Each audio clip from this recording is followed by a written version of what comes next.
Hello everyone, this is Sakshi Bishnoi. Welcome to social school. तो इस video में हम लोग जो हमारी क्लास 12th इकोनॉमिक्स है, इसमें जो हमारी बुक है इंडियन इकोनॉमिक डेवलपमेंट, इसमें जो हमारा चैप्टर है comparative development experience of India and it's neighbour, इसके डिटेल्ड एक्सप्लेनेशन का पार्ट 2 हम लोग देखने वाले हैं। ये पार्ट हमारा फाइनल पार्ट भी रहेगा। दैट मीन्स कि इस पार्ट के साथ साथ में ये जो चैप्टर है ये भी हो जाएगा कंप्लीट। बहुत ही छोटा सा चैप्टर है हमारा, इसका एक पार्ट हम लोगों ने कर लिया है कंप्लीट, जिसमें बेसिकली स्टूडेंट्स हम लोगों ने ये समझा था कि फ्रॉम लाइक इंडिपेंडेंस अभी तक का जो है इंडिया, चाइना और पाकिस्तान का जो डेवलपमेंटल पाथ था वो कैसा था। जो वेरियस सेक्टोरियल कंट्रीब्यूशन है टू जीडीपी इसे देखा, जो वेरियस जो है आपका वर्कफोर्स एम्प्लॉयड कहाँ पर है उसे देखा। ये सब कुछ हमने तीनों कंट्रीज को जो है, तीनों कंट्रीज में जो है इस चीज को समझा है कि क्या क्या जो है वेरियस पॉलिसीज एंड ये जो रूल्स एंड ऑल थे ये फ्रेम किए गए थे। नाउ सब कुछ अगर हम लोग देखें तो एक कॉम्प्रिहेंसिव मैनर में पार्ट 1 में हम लोग कंप्लीट कर चुके हैं। अब थोड़ा सा पार्ट बचता है हमारे इस चैप्टर का, दैट इज हम कुछ ह्यूमन डेवलपमेंट इंडेक्सेस के बारे में पढ़ेंगे, इंडिकेटर्स के बारे में पढ़ेंगे, इन तीनों कंट्रीज में थोड़ा सा कंपैरिजन करके देखेंगे। एंड इसके बाद में फाइनली जो है हम क्रिटिकल जो है अप्रेजल करने वाले हैं of the various developmental experiences जो कि इंडिया, चाइना और पाकिस्तान में हमें देखने को मिले हैं। मतलब कि कितना सही हुआ, कितना गलत हुआ, क्या चीजें सही रही, कहां पर मिस्टेक्स देखने को मिली, क्या जो है हमें फॉलोआउट्स देखने को मिले तीनों कंट्रीज में उनके डेवलपमेंटल पाथ में, इस चीज को जो है हम लोग समझेंगे। लेकिन उसके पहले हम लोग जो है ह्यूमन डेवलपमेंट इंडिकेटर्स पर करेंगे बात। बेसिकली ह्यूमन डेवलपमेंट इंडिकेटर्स होते क्या है?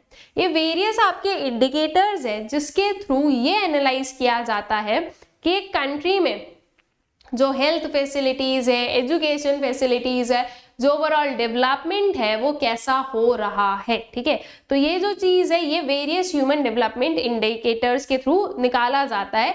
एंड इवन एक इंडेक्स होता है स्टूडेंट्स, ह्यूमन डेवलपमेंट इंडेक्स, जिसके थ्रू जो है मेनली इसी चीज पर जो है देखा जाता है, एनालाइज किया जाता है कि वेरियस कंट्रीज जो है वो किस पर्टिकुलर मैनर में परफॉर्म कर रही है। जिसका HDI जितना ज्यादा अच्छा रहेगा, that is human development index जितना ज्यादा अच्छा रहेगा, वो कंट्री में जो ह्यूमन है वो उतने ज्यादा क्या है, उतने ज्यादा वी कैन से कि एजुकेटेड है, हेल्दी है, उनके पास में जो है वेरियस उतनी फैसिलिटीज है। तो ये सारे पैरामीटर्स होते हैं। अब हेल्थ को ऐसे ही तो नहीं देख सकते ना, थोड़ा सा क्या करना पड़ेगा, कुछ इंडिकेटर्स को ध्यान में रखना पड़ेगा। तो वो इंडिकेटर्स की हेल्प से हम बताते हैं कि अच्छा क्या हेल्थ हो सकती है। कुछ एजुकेशन के इंडिकेटर्स के, अच्छा लिटरेसी कितनी है उस हिसाब से हम बता सकते हैं कि एजुकेशन कैसा है इस कंट्री का। ठीक है, लाइफ एक्सपेक्टेंसी कैसी है तो उस हिसाब से हम बता सकते हैं कि हेल्थ सेक्टर कैसा है इस कंट्री का। तो ये वेरियस जो है इंडिकेटर्स होते हैं और ये मेजरली एक इंपॉर्टेंट चीज बनती है जब भी हम किसी भी पर्टिकुलर कंट्री के डेवलपमेंट या ग्रोथ को समझना चाहते हैं। बिकॉज वी नो कि इकोनॉमिक ग्रोथ तो ठीक है, लेकिन उसके साथ साथ में प्रॉपर ह्यूमन ग्रोथ भी होनी चाहिए, प्रॉपर ह्यूमन डेवलपमेंट भी होना चाहिए। एंड द प्लेसेस जहां पर प्रॉपर ह्यूमन डेवलपमेंट होगा वहीं पर जो है इकोनॉमी ग्रो कर पाएगी। ह्यूमन कैपिटल फॉर्मेशन में हमने इन सारी चीजों को पढ़ा है। तो आगे के जितने भी चैप्टर्स हैं वो सबको मिलाकर जो है आपका लास्ट वाला चैप्टर बनेगा। ठीक है, तो इसलिए आई होप सो कि आप लोगों ने आगे की जो सारी चीज है वो अच्छे से समझ ली है। स्टार्ट करते हैं वेरियस एंड इंडिकेटर्स के साथ में, जिसमें सबसे पहला जो इंडेक्स है हमारे पास में दैट इज दिस, जो कि आपका ह्यूमन डेवलपमेंट इंडेक्स। ठीक है, ये जो है ह्यूमन डेवलपमेंट इंडेक्स के बारे में बात कर रहे हैं सबसे पहले। और ये जो डेटा है स्टूडेंट्स, ये आपका मेजरली 2011-12 का डेटा है। ठीक है, तो अगर आप देखोगे तो आपको न्यू डेटा भी मिल जाएगा, लेकिन ये जो है हमारे पास में प्रॉपर उस पर्टिकुलर ईयर का डेटा है, तो हमने आज सच वही लिया है। तो ये मत देखना कि मैम अब जो है फिगर्स चेंज हो गए हैं या आपने जो दिए फिगर्स वो और जो फिगर्स अभी हैं वो डिफरेंट है। तो वो डिफरेंट बिल्कुल हो सकते हैं क्योंकि ये डेटा पुराना है। ठीक है, अब वो तो चीज है कि जो हमारे पास में प्रॉपरली था हमने उसी के हिसाब से जो है पढ़ाई कर लेंगे। ठीक है, तो इसीलिए मैं आप लोगों को शुरू से बोलते रही हूँ कि इंडियन इकोनॉमिक डेवलपमेंट में डेटा हो गए, डेट्स हो गए, कोई भी फिगर्स हो गए, फैक्ट्स हो गए, उसके लिए बेस्ट है आप एनसीईआरटी को चूज करो। बिकॉज अलग अलग बुक्स में अलग अलग जो है आपको ये चीजें मिल जाएंगी।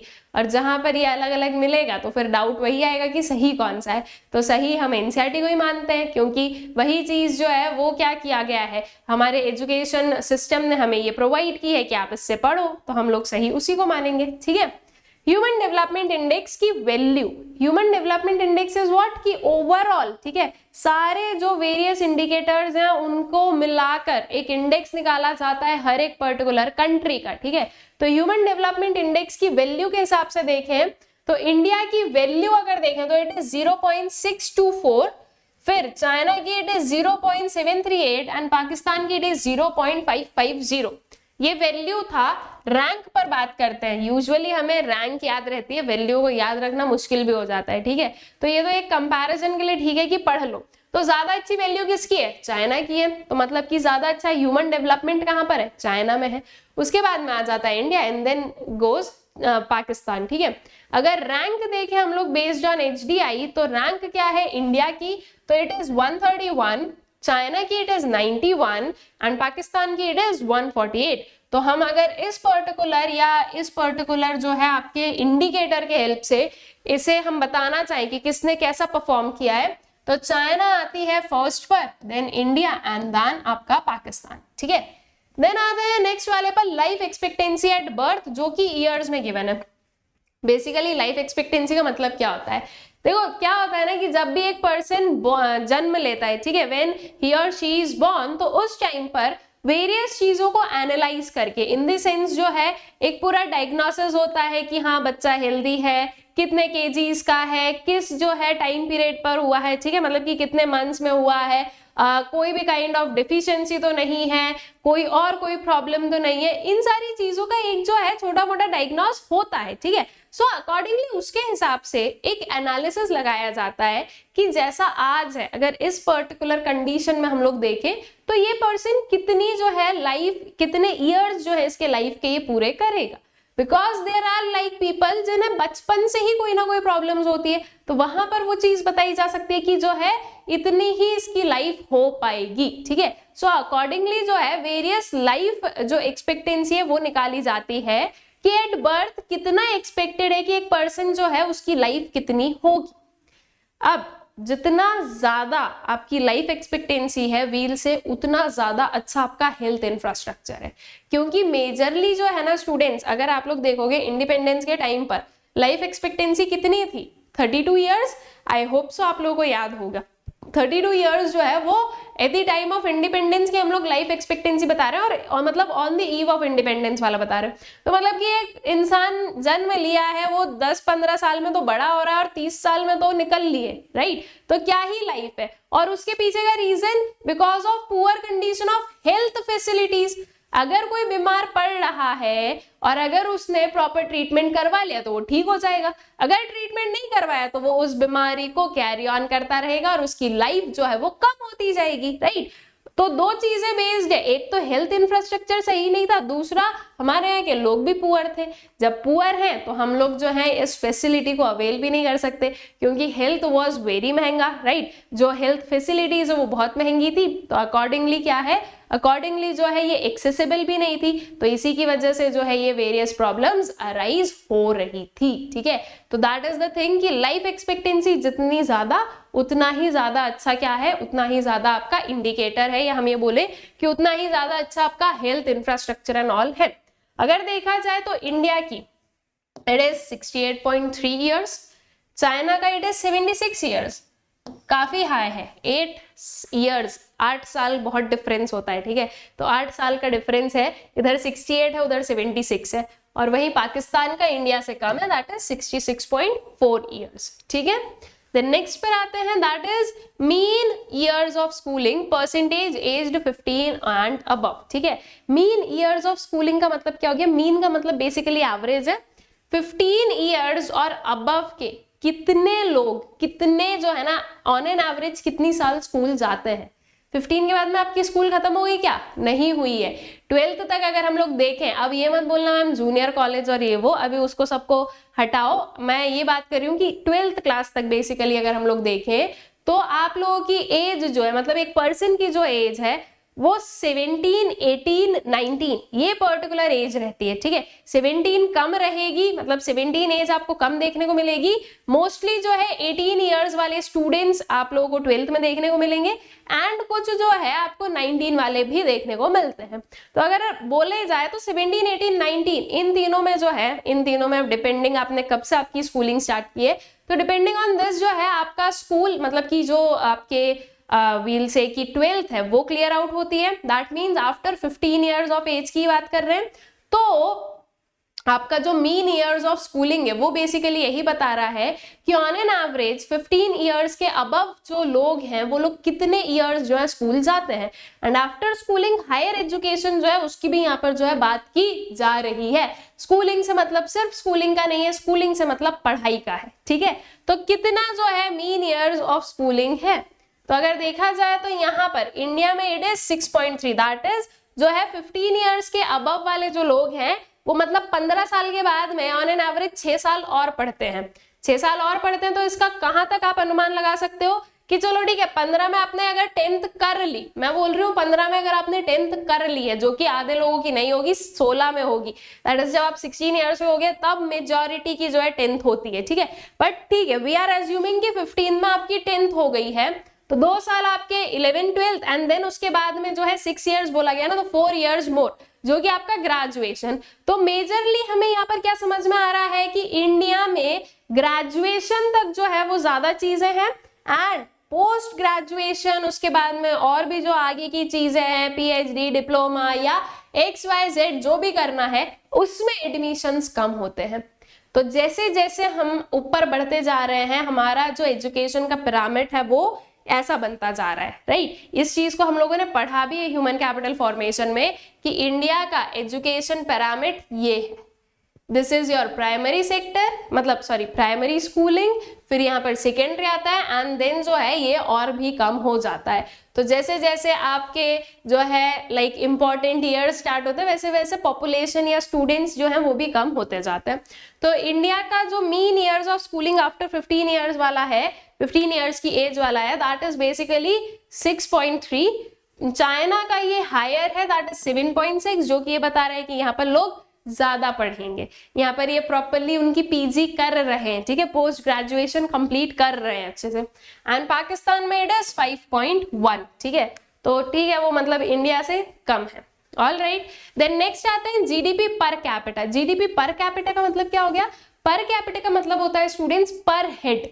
जैसे कि फॉर एन एग्जाम्पल मान लो मेरे पास में 1000 रुपीज है और मेरे पास में जो है 10 स्टूडेंट्स हैं, और मैंने ये बोला है कि हम जो है एक काम करते हैं कि लड़ाई झगड़ा नहीं करेंगे, इसको डिवाइड कर लेते हैं 10 में। किसको? 1000 को। तो पर हेड दैट इज हर एक पर्सन को कितना जो है मनी मिलेगा? 100 रुपीज का। तो ये हुआ आपका पर कैपिटा। तो बेसिकली पर कैपिटा जीडीपी ये होता है कि आपकी जो पूरी जीडीपी आपकी निकली है एक साल की, उसको डिवाइड कर दो आपकी पॉपुलेशन से, तो उसमें पता चलेगा कि अगर देखा जाए तो एक पर्सन के पास में जीडीपी का कितना शेयर जा रहा है। अब वो बात अलग है कि कंट्रीब्यूशन भी तो डिफर करता है, प्राइमरी सेक्टर पर इतने लोग बेस्ड हैं लेकिन उनका जो है कंट्रीब्यूशन कम रहता है, सर्विस सेक्टर का कंट्रीब्यूशन ज्यादा है, तो वो चीजें बिल्कुल है, वो बिल्कुल जो है मैं मान रही हूँ। लेकिन पर कैपिटा से हमारा बेसिकली ये मतलब होता है कि आपका जो जीडीपी आ रहा है एक साल में, क्या वो सफिशिएंट है आपकी पॉपुलेशन के लिए। तो इसके लिए जो है हम पर कैपिटा को थोड़ा सा पढ़ते हैं, ठीक है। तो GDP per capita that is PVP, US dollar में हम लोग इसको निकाल रहे हैं, ठीक है, परचेसिंग पावर पैरिटी। तो अगर पर कैपिटा जीडीपी देखा जाए तो इंडिया का इट इज 6000, ठीक है, इधर इट इज 14,400, 6000 और 14,000 डबल से इवन ज्यादा, इसका डबल आप निकालोगे। अच्छा इधर 92 है तो चलो ठीक है, डबल अगर आप निकालोगे तो समवेयर 1300 आ रहा है, ठीक है, और ये डबल से ज्यादा है 1300 इन द सेंस 13,000, तो ये आपका डबल से ज्यादा आ रहा है 14,400। चाइना का भी कैन से कि इंडिया से डबल है पर कैपिटा, और पाकिस्तान का देखें तो ये तो कम ही है, दैट इज 4,866, ठीक है। तो अगर अभी तक की जितने भी हम लोगों ने इंडिकेटर्स देखे उसकी रेस देखी जाए तो सबसे आगे चाइना चल रहा है, then India and then goes to Pakistan, ठीक है। Then people below poverty line that is at $3.10 a day, percentage 2011, ठीक है। तो बेसिकली जो है पावर्टी लाइन के बिलो कितने लोग रह रहे हैं, कितने परसेंट ऑफ जो है लोग रह रहे हैं। और पावर्टी लाइन हमने कैसे डिफाइन की है कि पर डे का जो परचेजिंग पावर पैरिटी है that should be 3.10 US dollar, ठीक है। तो अगर ये एक जो है हमने कॉमन पैरामीटर रख लिया, अदरवाइज इंडिया का अलग हो जाता, चाइना का अलग हो जाता, पाकिस्तान का अलग हो जाता। इसके लिए एक कॉमन चीज रख ली कि इसके अकॉर्डिंग हम बता रहे हैं। तो अगर देखा जाए कितना percentage of population below poverty है, तो इंडिया में 37%, चाइना का इट इज 32% एंड पाकिस्तान का इट इज 44%, ठीक है। तो अगेन जो है इंडिया चाइना में डिफरेंस हम लोग देख सकते हैं एंड पाकिस्तान का पॉवर्टी में अब ये लोग आगे बढ़ गए हमसे, ठीक है। तो ये यहां तक कम थे, यहां पर ज्यादा हुए, और ज्यादा कहां पर हुए, पावर्टी वाले कंसेप्ट में, ठीक है, कि इनकी जो है ज्यादा पॉपुलेशन पावर्टी के बिलो है। 44% ऑफ द पॉपुलेशन बहुत ज्यादा होती है। इवन 37 भी बहुत ज्यादा होती है, ये नहीं कि 37 कम हो रही है, 37 भी बहुत ज्यादा है और 32 भी ज्यादा है, ठीक है। देन आते हैं नेक्स्ट पर, that is infant mortality rate पर 1000 live births. Now basically what is infant mortality rate? Infant का मतलब क्या होता है? 0 to 1 ईयर्स के जो बच्चे होते हैं वो इन्फेंट्स हम उन्हें बोलते हैं, जो 0 से मतलब कि जब से उनका बर्थ हुआ है तब से 1 साल के जब वो हो रहे हैं उस पर्टिकुलर टाइम पीरियड तक जो भी बच्चे होते हैं उन्हें हम इन्फेंट्स बोलते हैं। मोर्टालिटी का मतलब निकल लेना, ठीक है, दैट इज जो है डेथ से रिलेटेड है बेसिकली। तो इन्फेंट मोर्टालिटी रेट बेसिकली क्या है कि पर 1000 लाइव बर्थ जो हो रहे हैं उसमें से कितने इन्फेंट्स हैं जिनकी डेथ हो जा रही है, ठीक है, जितने भी बर्थ हो रहे हैं। अब हम बोल रहे हैं कि अगर जो हर 1000 जो लाइव बर्थ है उस पर कितने जो है ऐसे पर्टिकुलर इन्फेंट्स हैं जिनकी डेथ हो जाती है। तो अगर ज्यादा है आपका infant mortality rate, that clearly shows कि आपका हेल्थ इंफ्रास्ट्रक्चर बुरा है, और अगर कम है ये तो आपका हेल्थ इंफ्रास्ट्रक्चर अच्छा है, ठीक है। तो अगर देखा जाए इन्फेंट मोर्टालिटी रेट पर 1000 लाइव बर्थ, तो इंडिया का इट इज 38%, ठीक है, ये नॉट परसेंट सॉरी 38, मतलब कि 1000 में से 38 जो है ऐसा पर्टिकुलर इन्फेंट्स हैं जिनकी डेथ हो जाती है पर 1000, 38 की। चाइना का इट इज 9, काफी कम है, देख लो कंपेयर कर लो, इधर 38 है इधर 9 है, मतलब कि 30 ऑन एन अप्रॉक्स 30 का डिफरेंस बोल दूं मैं, आप बोलो हम 29 का, तो इसलिए मैंने अप्रॉक्स बोल दिया। और वहीं पाकिस्तान का देखो ऑलमोस्ट हमसे डबल है, दैट इज 66, ठीक है। तो पाकिस्तान का इन्फेंट मोर्टालिटी रेट बहुत ही हाई है। तो इसके पीछे के क्या रीजंस हैं? पुअर हेल्थ इंफ्रास्ट्रक्चर आपकी कंट्री में, पावर्टी आपकी कंट्री में, जो मदर है, ठीक है, जिसने बर्थ दिया है उसकी जो हेल्थ है वो भी सही नहीं थी, क्योंकि अल्टीमेटली एक मदर की हेल्थ से जो है बेबी पर पूरा पूरा इफेक्ट होता है।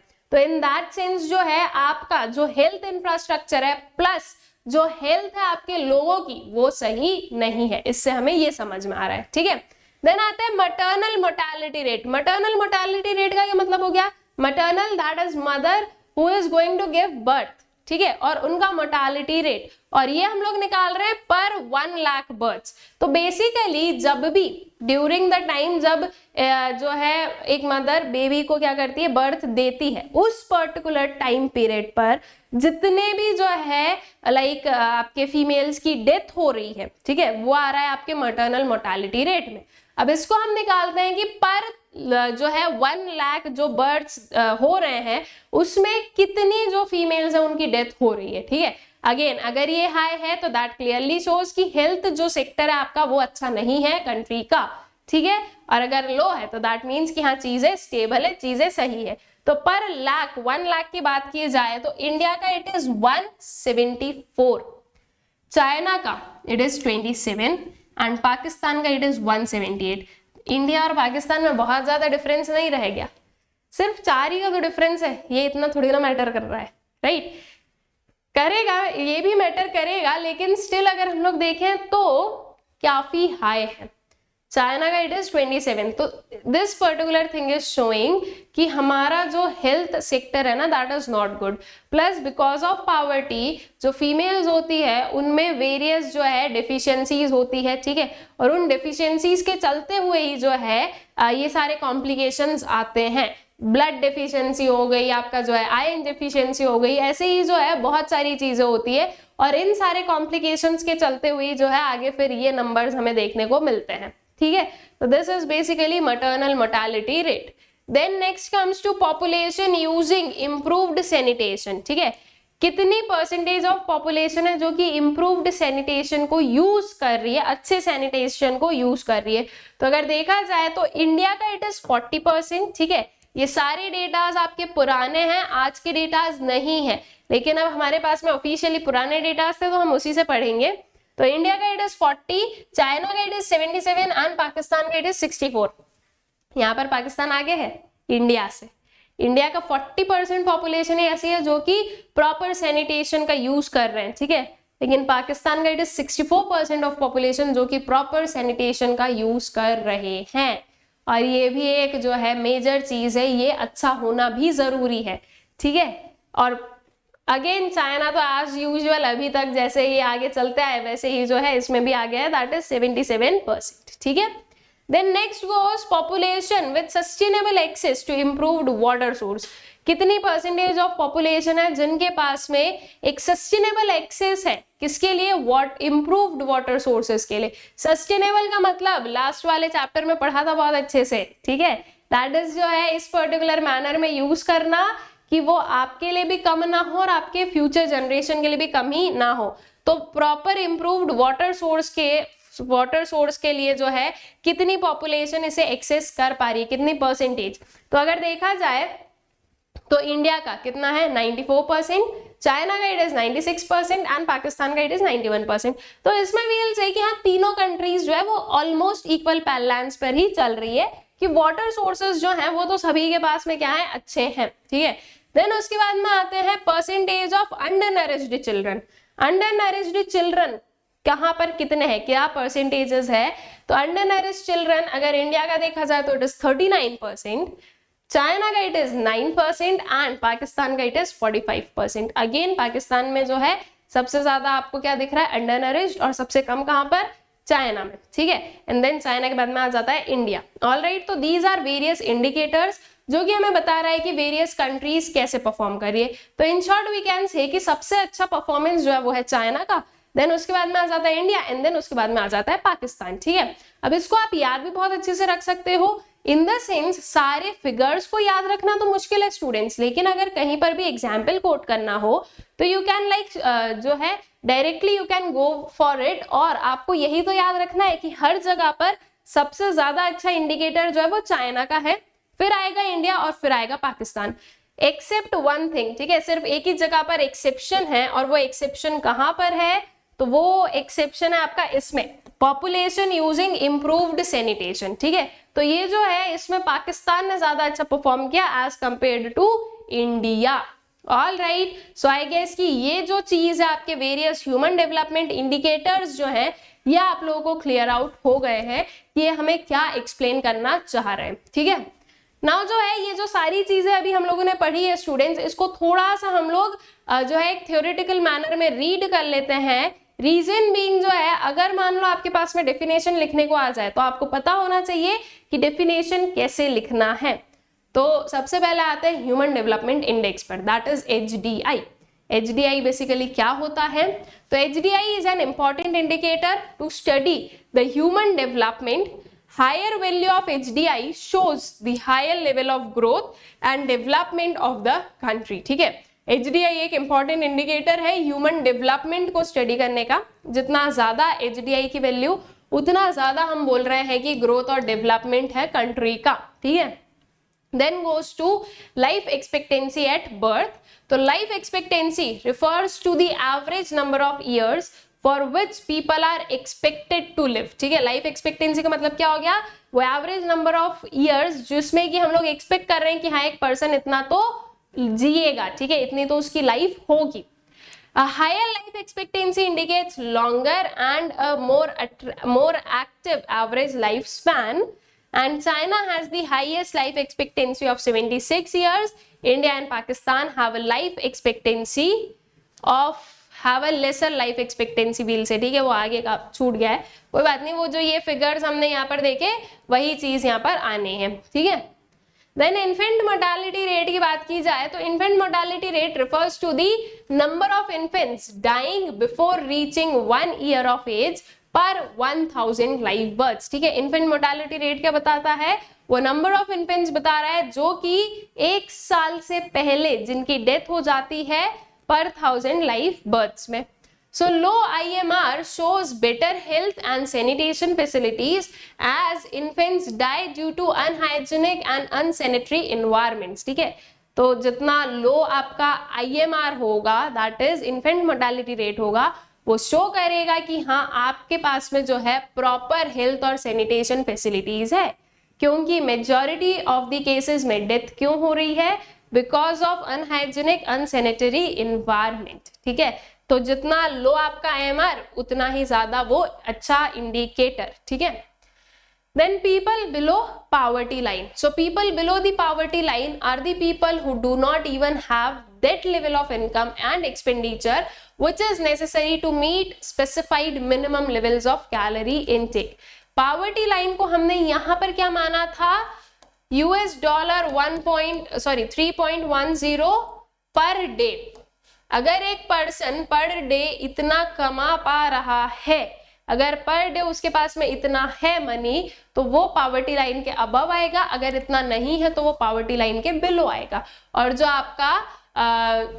आपका जो यहाँ पर हम लोग बोल रहे हैं पीपल बिलो पॉवर्टी लाइन, उसको इसी पर्टिकुलर इंडिकेटर से हमें याद रखना है। ठीक है, तो बेसिकली पॉवर्टी लाइन क्या है, ये वो पर्टिकुलर लाइन होती है जो कि ये शो करती है कि people who do not even have that level of income and expenditure जो कि नेसेसरी है उनकी specified minimum levels of calorie intake से रिलेटेड। ठीक है, बेसिकली हम लोग जब पॉवर्टी लाइन निकालते हैं स्टूडेंट्स, तो वो कैलोरी इंटेक से निकालते हैं कि अगर एक पर्सन एक दिन में इतना खा रहा है, इतनी कैलोरी इंटेक कर रहा है, तो दैट मीन्स कि this is sufficient. Because majorly हमारे लिए जो है, अगर हम प्रॉपर कैलोरी इंटेक करेंगे तो हमारी जो हेल्थ है वो अच्छी रहेगी। ठीक है, और फिर जो है बाकी की प्रॉब्लम्स नहीं होंगी। लेकिन अगर ऐसा नहीं होगा तो बाकी की प्रॉब्लम्स राइज होगी। तो अल्टीमेटली इसलिए जो है हम लोग पॉवर्टी लाइन को कैलोरी इंटेक के हिसाब से चेक करते हैं।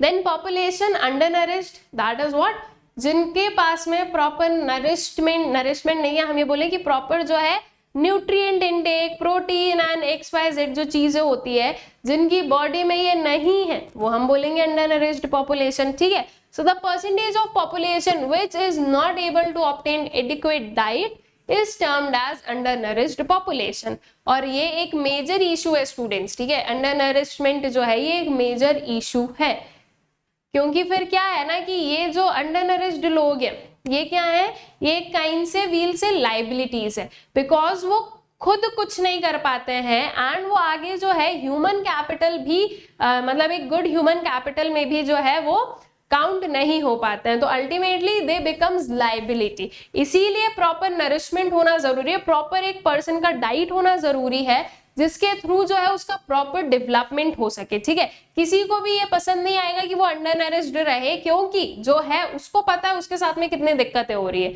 तो इसलिए no one is like wanting कि उसको जो है ऐसी कोई भी प्रॉब्लम्स हो। ठीक है, तो ये वेरियस इंडिकेटर्स थे स्टूडेंट्स जो कि हम लोगों ने देख लिए हैं। तो अब अगर यहाँ पर देखा जाए तो इंडिया, चाइना और पाकिस्तान से रिलेटेड जो वेरियस टॉपिक्स हैं, जो वेरियस व्हील से कंसेप्ट्स हैं, वो हमने कर लिए हैं कंप्लीट। अब हमें क्या करना है, अब हमें जितनी भी चीजें पढ़ी है उन सबको कंबाइन करना है और एक जो है अप्रेजल करना है, क्रिटिकल अप्रेजल करना है, ये जो वेरियस डेवलपमेंटल पाथ था of India, China and Pakistan. ठीक है, आई होप सो कि आपको सारी चीजें जो है वो याद होगी, शुरू से लेकर आखिरी तक इस चैप्टर में आपने जो भी पढ़ा है वो सब कुछ याद होगा, तभी तो हम जो है एक प्रॉपर मैनर में इसका जो है क्रिटिकल अप्रेजल कर पाएंगे। ठीक है, so in order to learn from economic performance of our neighboring countries, it is necessary to understand the roots for their success and failures and at different phases of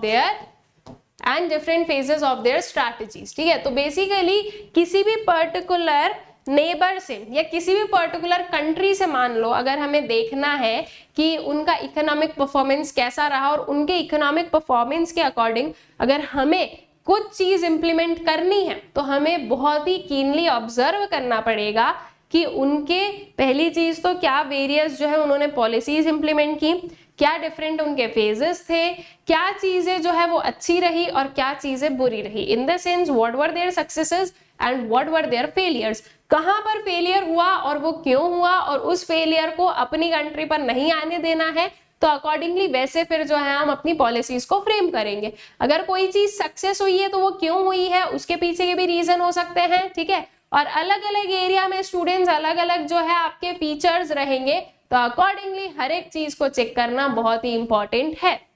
So though different countries go through their development phases differently, let us take the initiation reforms as the point of reference, ठीक है। अब अगर हम तीनों ही countries का देखें तो तीनों ही कंट्रीज के जो है डेवलपमेंटल फेजेस अलग अलग गए, ठीक है। जैसे कि चाइना में रिफॉर्म्स जल्दी हो गए थे, इंडिया में रिफॉर्म्स 1991 में हुए थे, पाकिस्तान में भी जो है इंडिया से पहले हो चुके थे। फिर जब रिफॉर्म्स हो गए तो ऑब्वियस सी बात है कि उनकी जो कंट्री है उसका डेवलपमेंटल पाथ चेंज हो चुका है। तो अगर देखा जाए तो डिफरेंट डिफरेंट फेजेस में जो है तीनों ही कंट्रीज ने वर्क किया है, लेकिन हमें अब कहीं से तो स्टार्ट करना पड़ेगा। तो हम ले रहे हैं इनका इनिशिएशन पॉइंट, ठीक है, जहां से ये स्टार्ट हुआ है, जहां से इनका पूरा जो है स्टार्टिंग हुई है, वहां से हम लोग इस चीज को समझेंगे और फिर जो है उसे एक रेफरेंस मानकर जो है हम आगे की पूरी स्टडी करेंगे। हम जो है इसको क्रिटिकली अप्रेजल करने, इसका जो है क्रिटिकल अप्रेजल करने वाले हैं, ठीक है। So reforms were initiated in 1978, Pakistan में, in China in 1978, पाकिस्तान में 1988 and in India 1991। ये तीनों ईयर्स थोड़े से याद रखना। अब याद कैसे रखना है इसकी मैं आपको ट्रिक भी बता सकती हूँ। देखो इंडिया का तो हमें याद है ना 1991, ठीक है, ये तो हमें अच्छे से याद है। इसमें से हम माइनस कर दें किसको, इसमें से हम माइनस कर देते हैं 3 को, ठीक है। अगर आप 3 को माइनस करोगे तो क्या आंसर आएगा आपके पास में 1988। दैट मीन्स आप इतना याद रखो बस कि इंडिया के 3 साल पहले जो है पाकिस्तान में रिफॉर्म्स हुए थे। पाकिस्तान का याद हो जाएगा तो यहां से तो डायरेक्टली 10 साल का डिफरेंस है, इधर 88 है उधर 78 है, तो पाकिस्तान से 10 साल पहले चाइना में हुआ था। रिफॉर्म्स का पीरियड याद रखना इसलिए जरूरी है क्योंकि आपके एमसीक्यूज में भी पूछा जा सकता है, प्लस आपको आंसर्स में लिखने के लिए भी इसको याद रखना पड़ेगा, ठीक है। अगर आपके पास में आंसर आ गया कि अच्छा बताओ क्रिटिकल अप्रेजल करो जो वेरियस डेवलपमेंटल स्ट्रैटेजीज थी इंडिया, चाइना और पाकिस्तान की, तो आपको पता होना चाहिए कि कहां से आप इसको स्टार्ट कर रहे हो। क्या आप इसको 1947 और 1949 जो चाइना का था उससे स्टार्ट कर रहे हो, आप इससे स्टार्ट कर रहे हो, कहां से स्टार्ट कर रहे हो, ये चीज आपको पता होना चाहिए। और हमने रिफॉर्म से ही क्यों जो है इस चीज को लिया है, स्टार्टिंग से क्यों नहीं लिया, क्योंकि देखो स्टार्टिंग से तो हमें भी समझ में आया कि कुछ ना कुछ गलतियां होती गई, इसीलिए तो रिफॉर्म्स की जरूरत पड़ी, ठीक है। तो इसलिए हम लोग रिफॉर्म से पढ़ रहे हैं कि रिफॉर्म्स के बाद में क्या चीजें हुई और रिफॉर्म्स के बाद में आज तक जो है जो वेरियस डेवलपमेंटल पाथ रहा है वो कैसा रहा है, ठीक है। देन स्टार्ट करेंगे हम लोग चाइना से। सबसे पहले चाइना के जो वेरियस डेवलपमेंटल स्ट्रैटेजीज है उसका अप्रेजल करेंगे, फिर 1 by 1 जो है हम इंडिया और पाकिस्तान पर भी बढ़ जाएंगे। चाइना से स्टार्ट करते हैं। China did not have any compulsion to introduce reforms as dictated by World Bank and International Monetary Fund to India and Pakistan। इस चीज को मैं आप लोगों को पहले भी समझा चुकी हूं कि चाइना ने रिफॉर्म्स अपनी मर्जी से किए थे और इंडिया और पाकिस्तान पर यह कंपल्जन था क्योंकि दोनों ही कंट्रीज जो है वो डेप्थ में जा चुकी थी और दोनों ही कंट्रीज ने फिर जो है वर्ल्ड बैंक IMF से हेल्प मांगी और उसके बदले में उन्हें जो है रिफॉर्म्स करना कंपलसरी हो गया था। लेकिन चाइना के लिए एज सच कोई कंपल्सन नहीं था, चाइना ने खुद की मर्जी से किया। क्यों किया, क्योंकि चाइना को दिख रहा था कि रिफॉर्म्स करना जरूरी है। थोड़ा दूर का देखो तो रिफॉर्म जरूरी है, अभी तक जो हमारी डेवलपमेंटल स्ट्रैटेजीज चल रही है वो इतनी अच्छी नहीं है, तो इसको चेंज करने की जरूरत है, तो लेट्स रिफॉर्म द इकोनॉमी, ठीक है। So but some adverse situations of the economy prior to 1978 forced China to go for reforms, ठीक है। नाउ प्री रिफॉर्म्स पीरियड, अब थोड़ा सा हम लोग देखते हैं चाइना का pre reform period and post reforms period, ठीक है। तो प्री रिफॉर्म्स पीरियड की बात करें तो क्या चीज हुई चाइना में उस पर देखें। So there had been massive extension of basic health services in rural areas. देखो अच्छी चीज है ये। प्री रिफॉर्म पीरियड में हम क्या देख रहे हैं कि रूरल एरियाज में जो बेसिक हेल्थ सर्विसेज है उसका मैसिव एक्सटेंशन हुआ है, मतलब कि एक बहुत ही लार्ज स्केल पर ये जो हेल्थ सर्विसेज है ये फैली है कहां तक, रूरल एरियाज तक, ठीक है। पूरा जो है रूरल एरियाज को बहुत ही हाई लेवल या लार्ज स्केल पर जो है कवर किया गया है। Then through the commune system there was more equitable distribution of food grains. Commune system से क्या हुआ, ज्यादा equitable distribution of food grains का। कल्टिवेटिव या कलेक्टिवली जो है या कलेक्टिव जो है फार्मिंग की जा रही थी अंडर कम्यून सिस्टम, ठीक है। तो बेसिकली जब कलेक्टिव फार्मिंग है तो जो है जो वेरियस लोग हैं जो कि एक फार्म लैंड पर प्रोडक्शन करेंगे, उनके बीच में एक काइंड से क्या होगा, एक काइंड से जो है लाइक वी कैन से कि उनके बीच में ये डील रहेगी। ऑब्वियस सी बात है कि हाँ जितना भी प्रोडक्शन एंड ऑल होगा उसको हम क्या करेंगे, इक्विटेबली डिस्ट्रीब्यूट कर लेंगे, ठीक है। तो इन शॉर्ट जो 26,000 कम्यून्स सेटअप हुए थे वो सक्सेसफुल रहे थे, ठीक है। ऑल्दो बाद में इसको थोड़ा और चेंज कर दिया गया था, लेकिन उस टाइम पर भी ये चीज काफी जो है वी कैन से कि लार्ज स्केल पर रही और काफी अच्छी रही थी, ठीक है। इसकी वजह से जो है फूड ग्रेन्स का इक्विटेबल डिस्ट्रीब्यूशन हो पाया। रिच पुअर जो है वो डिवाइड थोड़ा कम रहा वहां पर। Despite extensive land reforms, collectivization, the Great Leap Forward and other initiatives, the per capita grain output in 1978 was the same as it was in the mid 1950. अब सक्सेस के साथ में हमें फेलियर भी तो समझना है। दिस was the failure जो है वेरियस एक लार्ज स्केल पर लैंड रिफॉर्म्स किए गए, ग्रेट लीप फॉरवर्ड, कलेक्टिवाइजेशन, इन सब के बावजूद भी जो प्रोडक्शन 1950 में था स्टूडेंट्स, मिड 1950s में, वही सेम उतना ही प्रोडक्शन जो है आपका या आउटपुट जो है वो 1978 में था। अगर हम बोले कि हाँ ये सब कुछ इतना सक्सेसफुल रहा तो ऑब्वियस सी बात है production should have increased, output should have increased, लेकिन आउटपुट कैसा रहा, सेम रहा इन ईयर्स में। 1950 1978 काफी डिफरेंस होता है, 28 ईयर्स का डिफरेंस है और 28 ईयर्स में जो है आउटपुट इनहांस नहीं हुआ, ठीक है। तो अकॉर्डिंगली क्या हुआ, यहाँ पर उन्हें समझ में आया कि नहीं, जो चीजें चल रही है वो सही नहीं चल रही है, उसे चेंज करने की जरूरत है, उसे जो है बदलो, और उसी को बदलने में जो है क्या हुआ, रिफॉर्म्स इनिशिएट हुए, ठीक है। Then in 1978, the then government of China was not satisfied with the slow pace of economy and modernization under Maoist rule, ठीक है।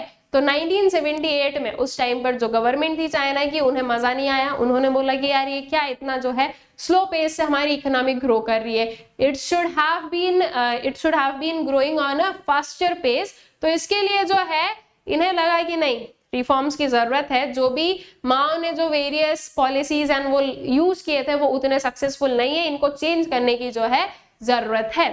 So they felt that mixed vision of economic development had failed. इन्हें क्या लगा, इन्हें ये चीज जो है फील हुई है, इन्हें लगा कि जो माइज्ड विजन है इकोनॉमिक डेवलपमेंट का वो फेल हुआ है। As a result a number of reform measures were introduced in 1978 और इसी के चलते हुए जो है वेरियस रिफॉर्म्स इंट्रोड्यूस किए गए 1978 में। इन रिफॉर्म्स को हम लोग जो है पढ़ भी चुके हैं ऑलरेडी अपने लास्ट वाले पार्ट में, तो अगर आपको नहीं कनेक्ट कर पा रहे हो कि क्या रिफॉर्म्स थे तो दिस क्लियरली मीन्स कि आपने लास्ट वाला पार्ट नहीं पढ़ा है, या फिर पढ़ा है तो नींद में पढ़ा है, कहीं पर खो कर पढ़ा है, रिवाइज नहीं किया है। तो अगर ना समझ में आए तो एक बार लास्ट वाला पार्ट देख लेना, ठीक है।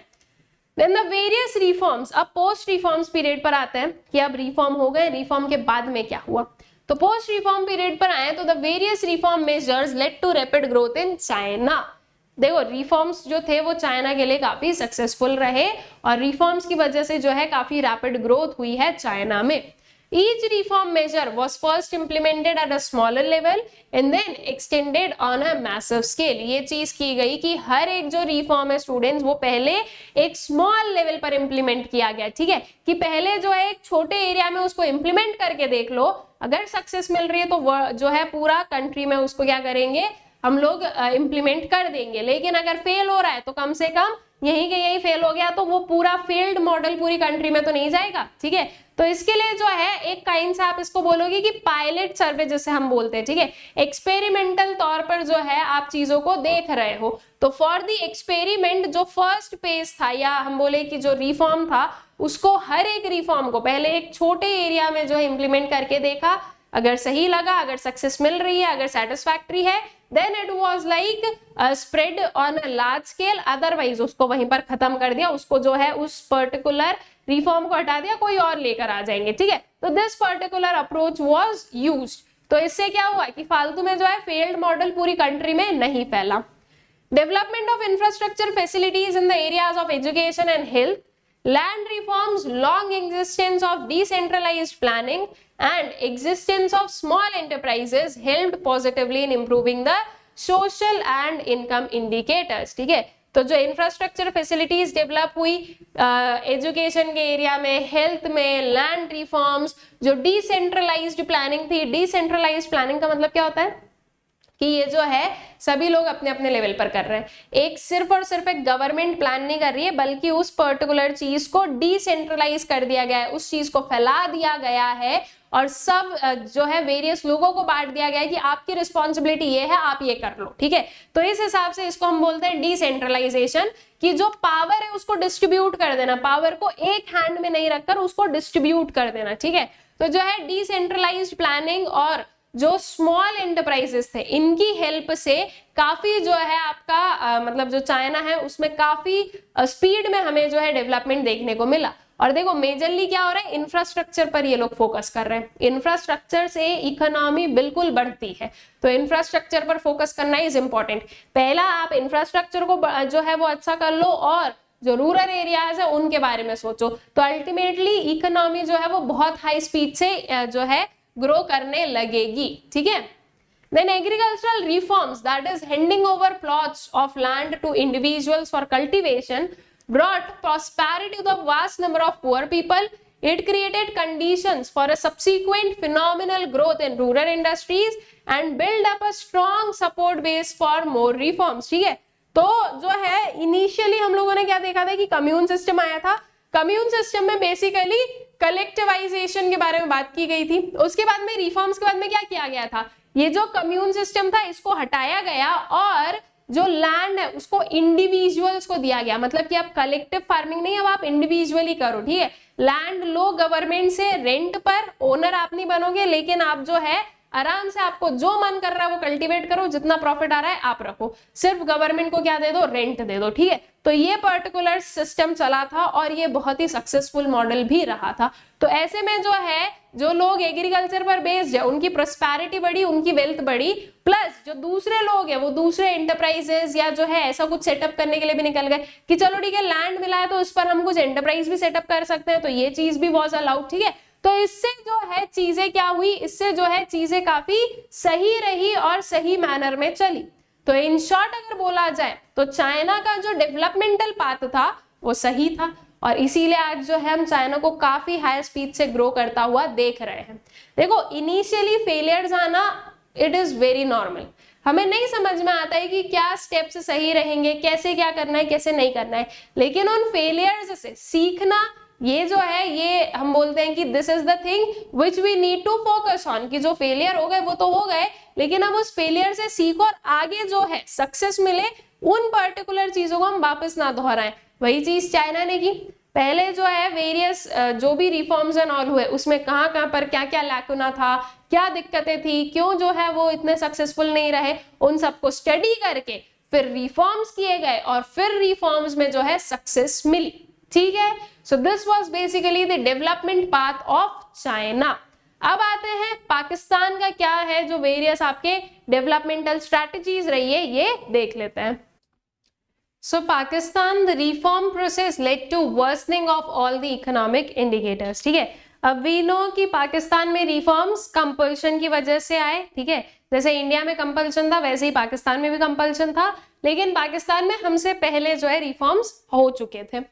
तो जो रिफॉर्म्स हुए थे स्टूडेंट्स पाकिस्तान में, उसकी वजह से यूजुअली हम लोग क्या समझते हैं कि अच्छा रिफॉर्म किया है तो अच्छा जो है रिजल्ट मिलना चाहिए, एक गुड साइड हमें जाना चाहिए, लेकिन पाकिस्तान के साथ में उल्टा हो गया था, ठीक है। पाकिस्तान के रिफॉर्म्स की वजह से जो इकोनॉमिक ग्रोथ है वो स्लो हो गई थी, जो बढ़ना था वो बढ़ी नहीं बल्कि वो स्लो हो गई, ठीक है। जो इकोनॉमिक इंडिकेटर्स थे वो और वर्सन हो गए थे, ठीक है। So as compared to 1980s, the growth rate of GDP and its sectoral constituents decreased in 1990s, ठीक है। 1980s के कंपैरिजन में 1990s में तो जो ग्रोथ रेट थी जीडीपी की और जो सेक्टोरल कंट्रीब्यूशन था वो डिक्रीज हो गया, ठीक है। The proportion of poor in 1950s was more than 40%, which declined to 25% in 1980s and started rising again in 1950s, ठीक है। तो बेसिकली जो proportion of poor था, this will be this, ठीक है। जो proportion of poor था 1960s में वो 40% से ज्यादा था, जो कि डिक्लाइन हो गया था 25% तक, कहां पर 1980s में, और 1990s में वो वापस राइज होने लगा, 50 नहीं होगा वो 90 होगा, ठीक है। तो 1990 में जो है वो वापस राइज होने लगा। मतलब कि आप ये देखो कि पुअर का जो कंसेप्ट है या पुअर का जो ग्राफ है 1960 से लेकर 1990 की अगर हम लोग बात करें तो इधर ये जो ऊपर था वो नीचे आया और फिर ये वापस राइज होने लगा। तो अगर हम एक प्रॉपर उस मैनर में देखें तो रिफॉर्म से तो चीजों को ठीक होना था, लेकिन पाकिस्तान में चीजें बिगड़ गई। और बिगड़ी क्यों, उसके पीछे का क्या रीजन था, उसको भी हम लोग समझेंगे, ठीक है। ऐसा नहीं है कि आप लोगों को डाउट में छोड़ेंगे, अगर कुछ बिगड़ा है तो वो ऐसा हुआ तो हुआ क्यों, ठीक है। उसका रीजन हम लोग देखेंगे कि पाकिस्तान में रिफॉर्म्स जो है वो सक्सेसफुल क्यों नहीं हो पाए। देखते हैं रीजंस को। So the reasons for the slowdown of growth and reemergence of poverty in Pakistan's economy are agricultural growth and food supply situation was based on good harvest and not on institutionalized process of technical change। अब हम ये बोले कि green revolution आया था पाकिस्तान में, बिल्कुल आया था। ग्रीन रेवोल्यूशन के साथ में तो मॉडर्न टेक्निक्स और ये सब कुछ आना चाहिए, राइट। तो ठीक है, ग्रीन रेवोल्यूशन आने के बाद भी पाकिस्तान का जो एग्रीकल्चर सेक्टर था ना वो मेजरली इन्वायरमेंट, क्लाइमेट, इन सब पर ज्यादा बेस्ड था। ये आप नहीं बोल सकते, मतलब ये कभी भी नहीं हो सकता कि एग्रीकल्चर सेक्टर को जो है हम क्लाइमेटिक कंडीशन से ही अलग कर दे या वेदर से अलग कर दे, पॉसिबल ही नहीं है। एग्रीकल्चर है वो तो ऑब्वियस सी बात है कि उससे जो है अफेक्ट तो होगा ही, लेकिन the thing is that affect होगा तो कुछ पर्टिकुलर लिमिट तक तो हम उसको सेव कर सकते हैं। और ये कैसे हो सकता है, आपके पास में ज्यादा अच्छी जो है चीजें हो, प्रॉपर इरिगेशन हो, प्रॉपर आपके पास में मैकेनाइज्ड चीजें हो, तो आप ज्यादा अच्छा परफॉर्म कर सकते हो, ठीक है। हम ये नहीं बोल रहे कि हम जो है बिल्कुल उसको अलग कर देंगे कि अच्छा इन्वायरमेंट में भले कुछ भी हो एग्रीकल्चर तो आपका अच्छा होगा ही होगा, वो हम नहीं बोल रहे, लेकिन हम कुछ हद तक जहां तक हमारे हाथों में चीजें हैं तब तक तो हम कर सकते हैं। तो लेकिन पाकिस्तान में ये चीज हमने नहीं देखी। पाकिस्तान में हमने क्या देखा, जो एग्रीकल्चर सेक्टर था वो किस पर बेस्ड था, जो आपका मॉनसून है इन सब पर, ठीक है। मतलब कि जो इंस्टीट्यूशनलाइज्ड जो चैनल्स थे, जो मैकेनाइजेशन था, जो इरिगेशन सिस्टम था, इस पर नहीं बेस्ड था। कोई भी काइंड ऑफ मॉडर्नाइजेशन नहीं हुआ एग्रीकल्चर में, ठीक है। अगर उसके हेल्प से चीजें होती तो वो सस्टेन करती। अब हुआ क्या, जिस पर्टिकुलर ईयर में मॉनसून अच्छा, उस पर्टिकुलर ईयर में फसल अच्छी, खेती अच्छी, ठीक है, आउटपुट अच्छा मिल गया। जहां पर नहीं है अच्छा वहां पर नहीं हुआ है। और क्लाइमेट हमारे मर्जी से तो चलता नहीं है, राइट। जो climate I would say weather जो है वो बेसिकली हमारी मर्जी से तो चलेगा नहीं, ठीक है। वो तो अब उसको जैसे होना होगा वो होगा। तो अल्टीमेटली जिस ईयर में वेदर कंडीशंस ठीक नहीं रही उस ईयर में एग्रीकल्चरल आउटपुट अच्छा नहीं रहा। और एग्रीकल्चरल आउटपुट बहुत ही ज्यादा वॉलेटाइल होता है, तो इसके लिए जो है एग्रीकल्चरल आउटपुट या एग्रीकल्चरल जो ग्रोथ था that was majorly based on the good harvest, ठीक है। और कोई भी जो है इंस्टीट्यूशनल प्रोसेस पर बेस्ड नहीं था। So when there was a good harvest, the economy was in good condition. When it was not, the economic indicators showed stagnation or negative trends, ठीक है। और मेजरली वी नो कि पाकिस्तान की भी जो इकोनॉमी है या जो पॉपुलेशन है वो मेजरली एग्रीकल्चर सेक्टर पर ही डिपेंडेंट थी। तो अगेन एग्रीकल्चर सेक्टर एक बहुत ही इंपॉर्टेंट जो है चीज को होल्ड करता है। और अगर एग्रीकल्चर सेक्टर ग्रो नहीं कर रहा है तो फिर नेक्स्ट चीज क्या करनी चाहिए, वहां से जो है पॉपुलेशन को शिफ्ट करो इंडस्ट्रीज एंड सर्विस सेक्टर के तरफ, ठीक है। तो अगर देखा जाए तो इंडस्ट्रीज एंड सर्विस सेक्टर भी बहुत अच्छा परफॉर्म नहीं कर रहे थे। इन शॉर्ट अगर देखा जाए, अब अगर आपके दिमाग में ये क्वेश्चन आ जाए कि मैम हम अगर इंडिकेटर्स पर जाते हैं तो 54% जो है पाकिस्तान का सर्विस सेक्टर कंट्रीब्यूट कर रहा था जीडीपी में, तो उसके लिए पहले आपको ये देखना पड़ेगा कि जीडीपी कितनी है। मतलब कि अगर उस बेसिस से हम कंपैरिजन पर जाएं तो इंडिया का जीडीपी कितना, चाइना का जीडीपी कितना और पाकिस्तान का जीडीपी कितना। अब अगर मान लो जीडीपी आपका 100 है तो इसका 54% निकाल दो, जीडीपी अगर आपका 1000 है इसका 54% निकाल दो। हम तो परसेंट की बात कर रहे हैं ना, यहाँ पर एब्सोल्यूट टर्म्स की थोड़ी ना बात कर रहे हैं। तो वहां पर हम सिर्फ और सिर्फ परसेंटेजेस की बात कर रहे थे कि इतना इतना जो है कंट्रीब्यूशन आता है फ्रॉम दिस पर्टिकुलर सेक्टर, और इतनी इतनी जो पॉपुलेशन है that is based on that particular sector. ठीक है, तो उसको थोड़ा सा वैसे रखना कि परसेंटेज एब्सोल्यूट नंबर्स में डिफरेंस होता है। Then foreign exchange is an essential component for any country and it is always preferred to build foreign exchange reserves through exports of manufactured goods। इस चीज को हम लोगों ने पार्ट 1 में पढ़ा था। फॉरेन एक्सचेंज स्टूडेंट्स बहुत ही जरूरी चीज है। अगर आप एक ग्लोबलाइज्ड वर्ल्ड में रह रहे हो, अगर आप प्रॉपरली इंटीग्रेट कर रहे हो, तो आपके लिए फॉरेन एक्सचेंज को मेंटेन करना बहुत इंपॉर्टेंट हो जाता है। अदरवाइज आप बिल्कुल आइसोलेट होकर रह लो, नॉर्थ कोरिया जैसे। ठीक है, तो अगर आप बिल्कुल आइसोलेट हो जाओगे तो फिर आपको फॉरेन एक्सचेंज का कोई फर्क नहीं पड़ेगा, क्योंकि ना तो आप फॉरेनर्स या फॉरेन इन्वेस्टर्स को अलाउ कर रहे हो आपकी कंट्री में, ना आपकी कंट्री से बाहर कुछ जा रहा है। लेकिन आज के टाइम में ये चीज पॉसिबल नहीं है कि आप जो है ना होलिस्टिक मैनर में या जो है आइसोलेट होकर रह सको। ठीक है, isolation is not possible in today's time. आज की डेट में आपको इंटीग्रेट होकर रहना पड़ेगा, अदरवाइज कहां से क्या हो जाएगा कुछ समझ नहीं आएगा, और पूरी वर्ल्ड को एक होकर रहने की जरूरत है। तो इन शॉर्ट आज की डेट में हम आइसोलेट होकर नहीं रह सकते, और ना ही पाकिस्तान भी आइसोलेट होकर रहता है। नाउ फॉरेन एक्सचेंज रिजर्व्स को मेंटेन करना जरूरी है, रीजन बीइंग कि आपको वेरियस इंपोर्ट्स करने हैं तो आपको फॉरेन एक्सचेंज को यूज करना पड़ेगा। आपके लोगों को कहीं पर घूमना है, कुछ करना है, तो उसके लिए आपको फॉरेन एक्सचेंज की जरूरत लगेगी। ठीक है, ये हम लोग अपना जो है मैक्रो इकोनॉमिक्स में पढ़ कर आए हैं, राइट, कि जो है डिमांड फॉर फॉरेन एक्सचेंज कहाँ कहाँ से आती है। तो अगर इन सब चीजों करनी है तो फॉरेन एक्सचेंज की जरूरत लगेगी आपको। ऑल्सो आपके पास में कितना फॉरेन एक्सचेंज है उस हिसाब से पूरी एक वर्ल्ड लेवल पर जो है, एक ग्लोबल लेवल पर जो है आपकी कंट्री की वैल्यू भी डिटरमाइन की जाएगी। तो इसके लिए फॉरेन एक्सचेंज का होना तो बहुत जरूरी है।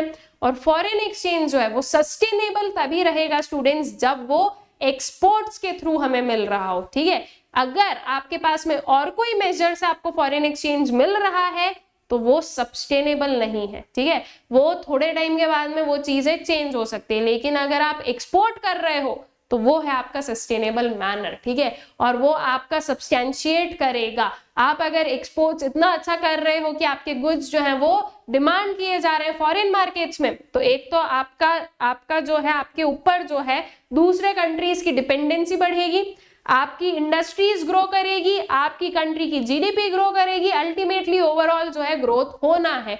तो एक्सपोर्ट्स के थ्रू जो है आपका अगर फॉरेन एक्सचेंज बढ़ रहा है, फॉरेन एक्सचेंज रिजर्व में इंक्रीज है, तो उसे बोलेंगे कि चीजें सही हो रही है, अदरवाइज तो फिर दिक्कत है। और पाकिस्तान में हमने दिक्कत वाली चीज देखी। पाकिस्तान में जो फॉरेन एक्सचेंज रिजर्व है वो एक्सपोर्ट्स के थ्रू ग्रो नहीं हो रहा था, तो फिर किसके थ्रू ग्रो हो रहा था?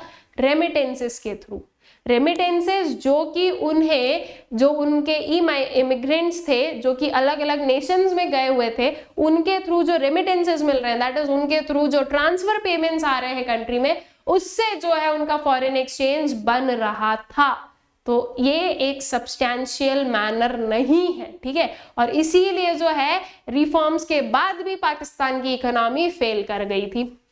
However, in Pakistan, most of the foreign exchange earnings came from the remittances from Pakistani workers in the Middle East and the exports of highly volatile agricultural products. ठीक है, जो फॉरेन एक्सचेंज अर्निंग्स है वो कहां से हो रही थी? एक तो रेमिटेंसेस से, जो कि पाकिस्तानी वर्कर्स उन्हें सेंड कर रहे थे जो कि मिडिल ईस्ट में काम करते थे। ठीक है, तो पाकिस्तान में मतलब ऑब्वियसली चीज है, जैसे हमारी भी कंट्री से लोग इधर उधर दूसरी कंट्रीज में काम करने के लिए जाते हैं, वैसे ही पाकिस्तान के साथ में सेम चीज थी। ठीक है, तो पाकिस्तान के जो है बहुत एक लार्ज प्रपोर्शन ऑफ पॉपुलेशन जो है मिडिल ईस्ट में वर्क करने जाती थी, और वहां से वो प्रोवाइड करते थे रेमिटेंसेस। ठीक है, दैट इज जो एक काइंड से आप बोलोगे ट्रांसफर पेमेंट्स जिसे हम बोल सकते हैं।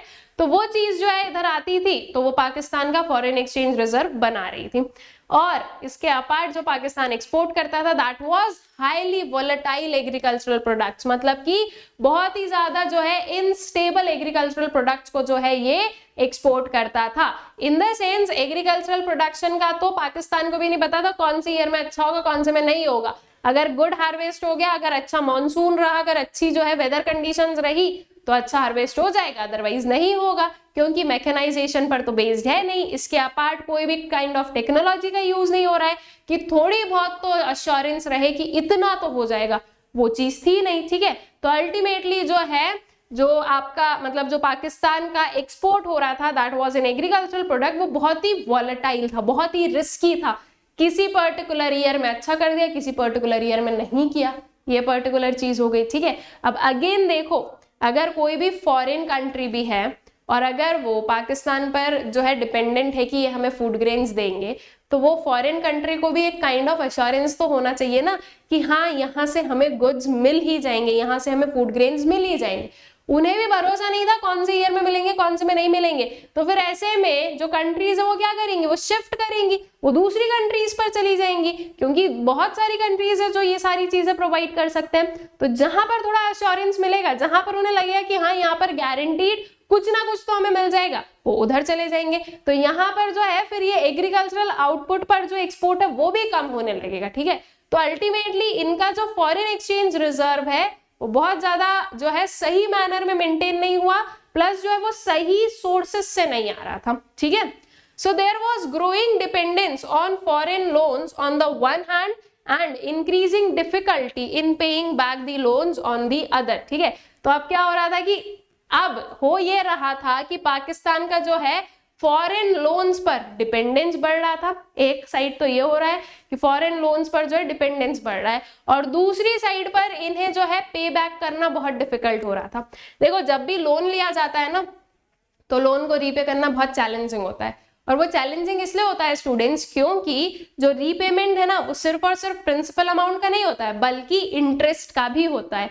और प्रिंसिपल अमाउंट जो है ना वो इतना हेडेक नहीं होता है जितना इंटरेस्ट होता है, क्योंकि इंटरेस्ट क्या होता है कि इंटरेस्ट में अगर आप रीपे करने में आपने देरी कर दी तो वो बहुत ही हाई रेट से इंक्रीज होता जाएगा और आपको बहुत ज्यादा हाई मनी पर रिटर्न करना पड़ेगा। तो ये बहुत ज्यादा क्या बन जाता है हमारे लिए, प्रॉब्लमैटिक बन जाता है, बर्डनसम बन जाता है। तो यूजुअली क्या होता है जब ऐसे बहुत बिग बिग लोन्स लिए जाते हैं ना बाय वेरियस कंट्रीज, और अगर वो रीपे नहीं कर पाते तो उसका सिस्टम क्या होता है, देखो समझो, जैसे कि मान लो पाकिस्तान ने एक लोन लिया, ठीक है, लोन लिया ए, ऑलराइट, अब इस लोन पर इन्हें जो है इसका प्रिंसिपल अमाउंट भी रीपे करना है, प्लस जो है आपका इंटरेस्ट भी रीपे करना है। अब मान लो जो है पाकिस्तान नहीं अर्न कर पाई, ठीक है, अब नहीं अर्न कर पाई उतना, तो वो ये इस चीज को रिटर्न नहीं कर पाएगी, प्लस जो ईएमआईज एंड ऑल है उसको भी रिटर्न नहीं कर पा रही है। तो अब क्या करेगी पाकिस्तान, एक और लोन ले लेगी कि चलो ठीक है एक और लोन ले लेते हैं, इस लोन को लेकर इसका जो मनी है वो रीपे कर देते हैं और फिर हम इसको पे कर देंगे। फिर जब ये चीज स्टार्ट होने लग जाए ना तो समझ जाना कि डेब्ट ट्रैप में फंसते जा रहे हो। जब ये हो गया है, एक बार हो गया है ना, तो वो आगे चलता जाता है, सब्सटैंशिएट करता जाता है। अब इसका इंटरेस्ट, इसका प्रिंसिपल अमाउंट रीपे करना है तो इसके लिए एक और लोन ले लिया जाएगा, फिर इसके लिए एक और लोन ले लो। तो इस मैनर में जो ये पूरे लोन की साइकिल है, इसमें कोई भी नेशन जो है वो फंसता जाएगा। ठीक है, और इसकी वजह से जो है फॉरेन डिपेंडेंस फॉरेन लोन्स पर तो बढ़ ही रही है, प्लस ये लोन्स के चक्कर में जो है ऐसे भी डिपेंडेंस बढ़ रही है कि अब हमें उनकी सुनना पड़ेगा। ऑल राइट, जैसे कि फॉर एन एग्जाम्पल चाइना जो है वो वेरियस कंट्रीज को लोन दे देता है, ठीक है। अब वो लोन कैसे देता है कि अच्छा ठीक है ये जो पोर्ट है ये बनाने के लिए हमने आपको इंफ्रास्ट्रक्चर बनाने के लिए पैसे दे दिए, अगर उस कंट्री से रिटर्न नहीं होगा वो जो इंफ्रास्ट्रक्चर वो चाइना का हो गया। तो ऐसे में क्या हो रहा है, आपकी कंट्री में फॉरेन जो है इंडल्जेंस हो रहा है, या आपकी कंट्री की सोवरेनिटी के साथ में खिलवाड़ हो रही है, ठीक है। और ये क्यों हुआ, क्योंकि आपने अलाउ किया, आपको करना ही नहीं चाहिए था ऐसा, ठीक है। और अगर जरूरत थी ही तो फिर आप प्रॉपरली वर्ल्ड बैंक, IMF इनके पास में जा सकते हो, जो कि ऐसे पर्टिकुलर टर्म्स नहीं रखते। टर्म्स रखते हैं तो कैसे रखते हैं कि नहीं आपको रिफॉर्म्स करना पड़ेगा, क्योंकि उन्हें दिख रहा है कि अगर इस इकोनॉमी को हमें रिवाइव करवाना है तो उसमें रिफॉर्म्स करवा दो तो ही रिवाइव हो पाएगी, ठीक है। तो वो फिर क्या करते हैं, वो असिस्टेंस प्रोवाइड करते हैं कि आप कैसे जो है अच्छे से परफॉर्म कर सकते हो, आप कैसे इन सारी चीजों से बाहर निकल सकते हो, ठीक है। Then however during the last few years Pakistan has recovered its economic growth and has been sustaining. अब ये डेटा पुराने हैं, मैं अगेन बोलूंगी डेटा पुराने हैं, ठीक है। एट प्रेजेंट क्या क्या चल रहा है, अगर आप लोग न्यूज़पेपर्स एंड ऑल पढ़ते होगे तो आप लोगों को पता होगा। देखो पाकिस्तान की एक मेजर दिक्कत ये कि वहां पर हाईली जो है ना वो country highly politically instable country है, वहां पर इनस्टेबिलिटी बहुत है, ठीक है। कब कौन से प्राइम मिनिस्टर को हटा दिया जाए पता ही नहीं चलता है। वहां पर मिलिट्री का डोमिनेंस बहुत है, तो इसलिए जो है ना वो मिलिट्री और जो गवर्नमेंट है वो साथ में वर्क नहीं करते, वो एक दूसरे के अपोज में वर्क करते हैं। तो इसकी वजह से बहुत सारे कॉन्फ्लिक्ट्स भी होते हैं और हाईली जो है ना पॉलिटिकली इनस्टेबल कंट्री है वो।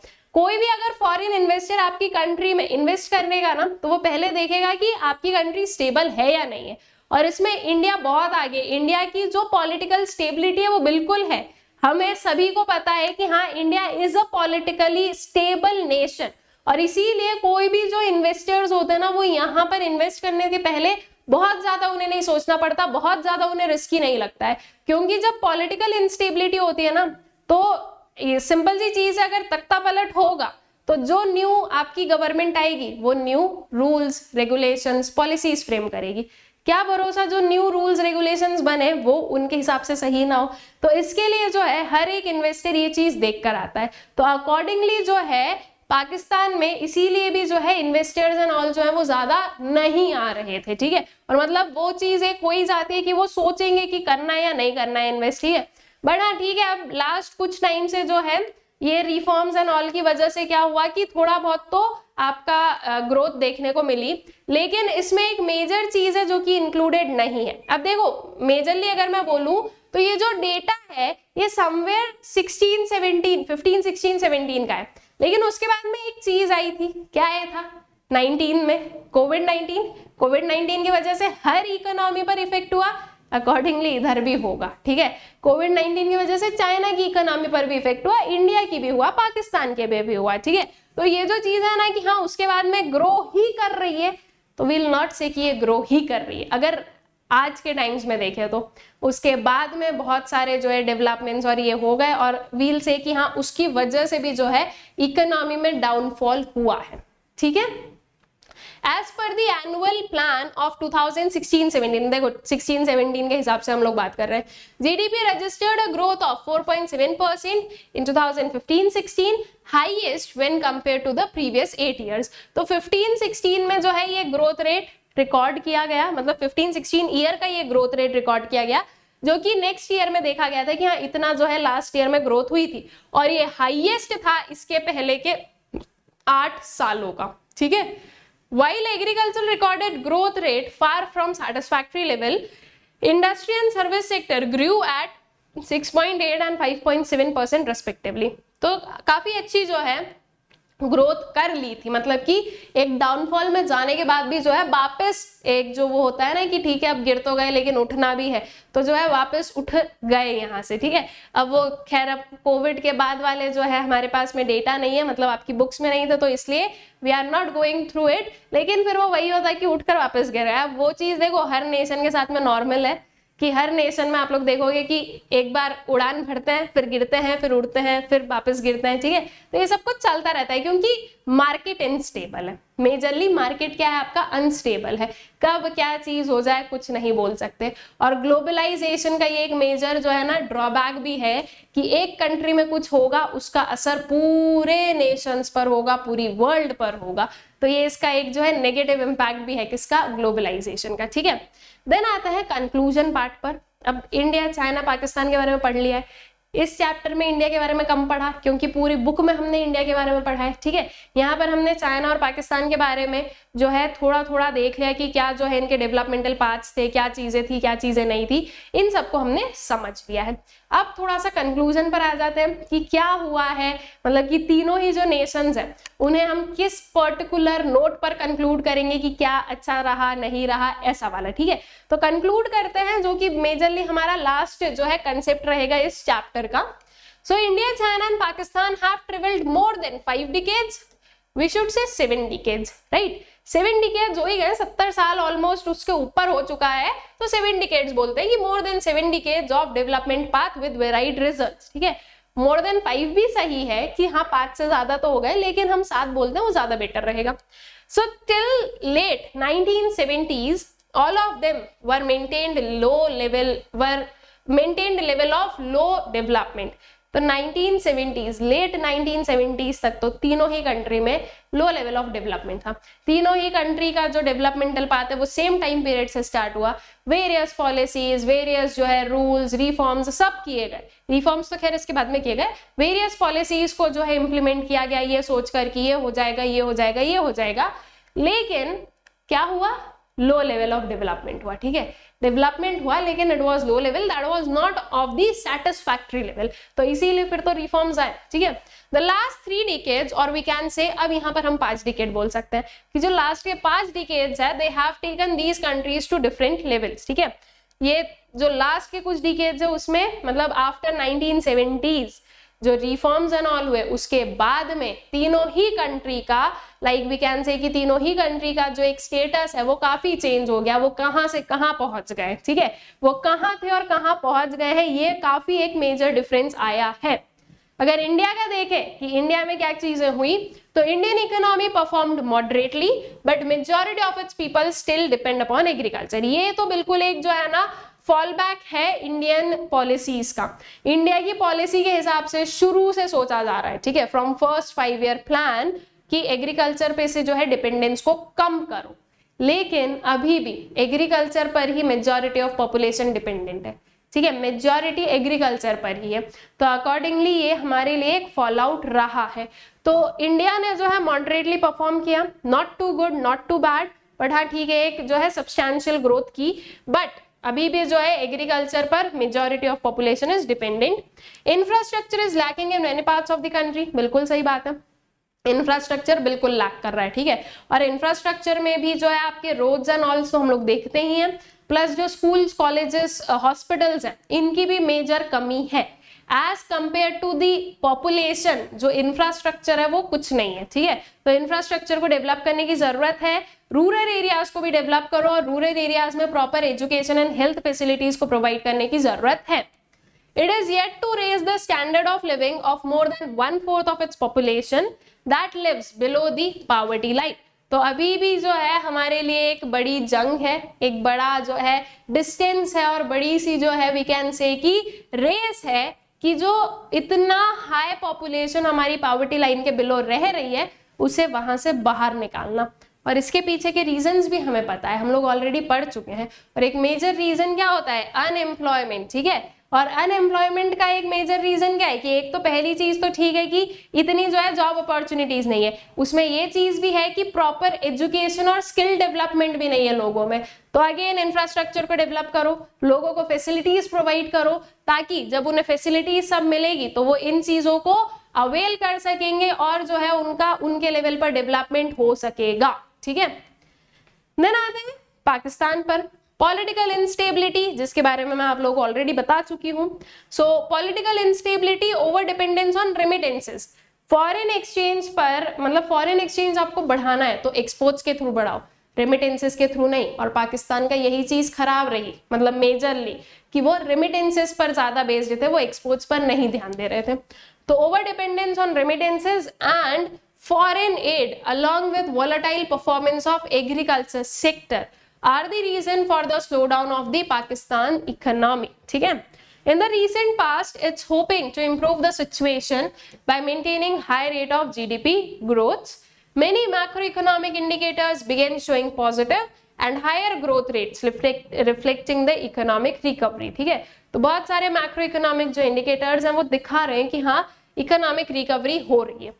ये कोविड के पहले की बात कर रहे हैं, कोविड के बाद में आप अपडेट कर सकते हो अपने अकॉर्डिंग थोड़ा बहुत। ठीक है, बाकी जो है अब एग्जाम में लिखना है तो उसके हिसाब से तो इतना सफिशिएंट है। देन चाइना की बात की जाए तो in China the lack of political freedom and its implication for human rights are major concern. ये एक है मेजर कंसर्न। चाइना में क्या हो रहा है आपको पता ही नहीं है, बाकी वर्ल्ड में क्या हो रहा है वी डू नो। ठीक है, हमें पता है, अच्छा ठीक है कहां पर कौन सा जो है like kind of we can say कि इनजस्टिस हो रहा है, किसके साथ में हो रहा है, कौन आज जो है धरने पर बैठ गया कि नहीं ये होना चाहिए वो होना चाहिए, कौन जो है किस टाइप की डिमांड कर रहा है, हमें पता है। लेकिन चाइना में क्या हो रहा है पता नहीं, राइट।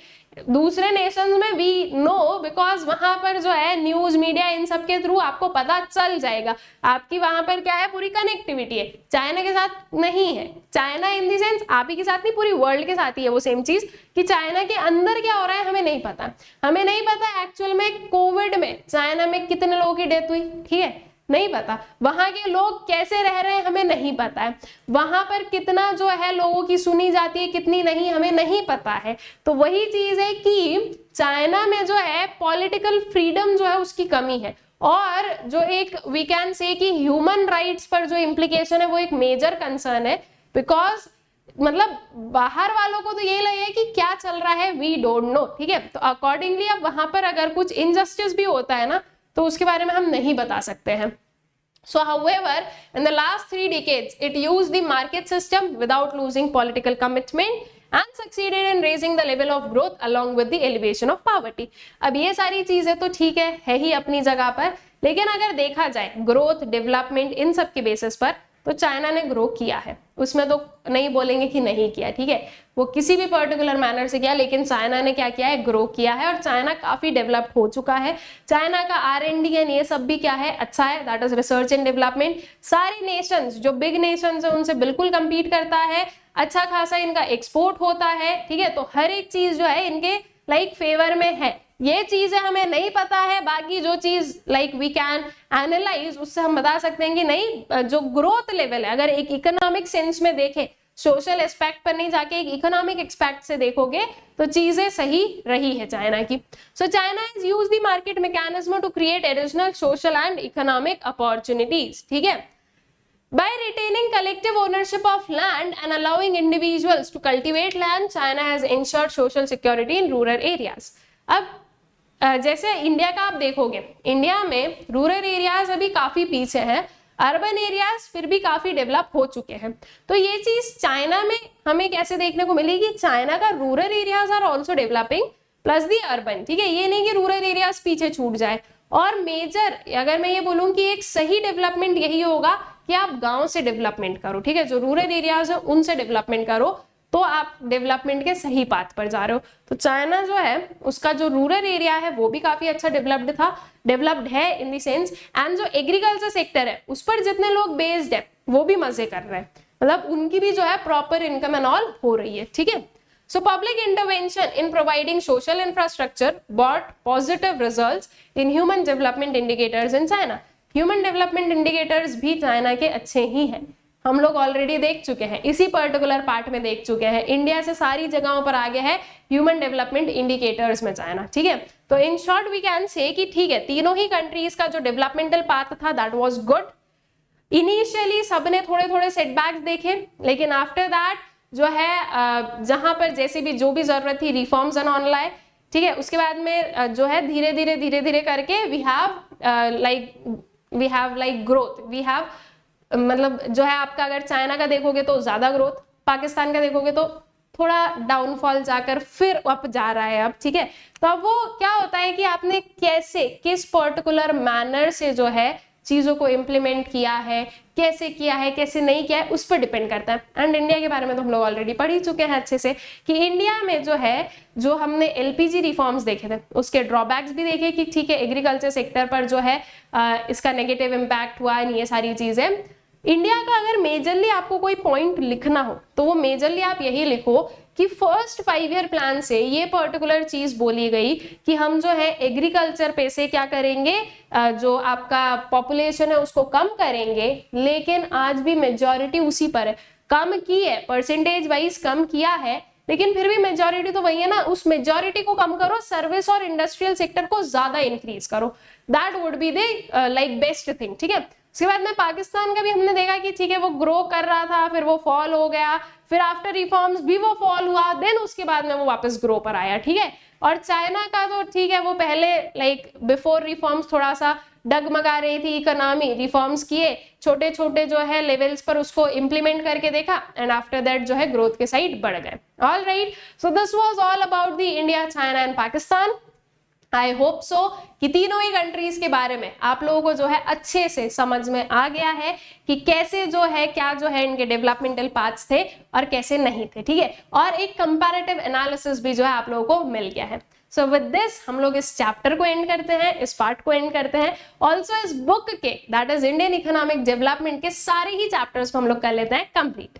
ये सारी चैप्टर्स आप लोगों को प्रॉपर्ली अरेंज प्लेलिस्ट में मिल जाएंगे, तो अगर कोई भी पार्ट छूटा हो, कोई भी चैप्टर छूटा हो, तो आप प्लेलिस्ट से जो है इसको देख सकते हो। इसके अपार्ट स्टूडेंट्स अनअकैडमी पर CUET के जो बैचेस हैं वो स्टार्ट हो चुके हैं। CUET बेसिकली एक ऐसा एग्जाम जो कि आप सभी लोगों के लिए आज की डेट में बहुत इंपॉर्टेंट है। अच्छी यूनिवर्सिटीज में एडमिशन चाहिए तो ये एग्जाम देना ही है, तो इसकी प्रिपरेशन करना जरूरी है। एंड इसकी प्रिपरेशन अनअकैडमी आप लोगों को एक बहुत ही अच्छे मैनर में और बहुत ही जो है कॉम्प्रिहेंसिव मैनर में करवा रहा है। आपका चाहे वो GT हो, दैट इज जनरल टेस्ट, आपके लैंग्वेजेस हो या डोमेन स्पेसिफिक सब्जेक्ट्स हो, सभी की प्रिपरेशन जो है वो बहुत ही अच्छी तरीके से जो है अनअकैडमी आप लोगों की करवा रहा है, ठीक है। For class 11th we have Inception Humanities batch and for class 12th we have Victory Humanities batch। In batches में बेसिकली आपके जो ह्यूमैनिटीज के एजुकेटर्स है वो आपके वेरियस सब्जेक्ट्स को कंप्लीट करवा रहे हैं, और ये बहुत ही बेनिफिशियल रहेगा आप लोगों के लिए अगर आप इन बैचेस का पार्ट हो तो इफ इन केस अगर आप लोगों ने इनमें इनरोल नहीं किया है तो अभी जाकर एनरोल कर लो और इस अपॉर्चुनिटी को मिस आउट मत करो। एनरोल करने के लिए और मैक्सिमम डिस्काउंट्स पाने के लिए आप लोगों को एक कोड यूज करना है, that is Sakshi V SAKSHIV। और इन सारे ही जो बैचेस है इनकी लिंक आप लोगों को डिस्क्रिप्शन बॉक्स में मिल जाएगी। इसके अपार्ट हमारा जो टेलीग्राम चैनल है सोशल स्कूल, आप लोग इसे ज्वाइन कर सकते हैं, जहां पर आपको जो यूट्यूब चैनल है सोशल स्कूल उसकी फुल इंफॉर्मेशन मिलती रहेगी कि किस टाइम पर कब कौन सा वीडियो आएगा, कौन से एजुकेटर का वीडियो आएगा, क्या है उस वीडियो में, वो सारी जो अपडेट है वो आप लोगों को टेलीग्राम चैनल के थ्रू मिल जाएगी। तो इसकी लिंक भी डिस्क्रिप्शन बॉक्स में गिवन है, तो आप उस पर क्लिक करके इसे ज्वाइन कर सकते हैं। आई होप सो ये जो पूरा चैप्टर है आप लोगों को अच्छे से क्लियर आउट हो गया है, अच्छे से समझ में आ गया है, प्लस ये जो पूरी बुक है इंडियन इकोनॉमिक डेवलपमेंट ये भी आप लोगों को अच्छे समझ में आ गई है। Thank you.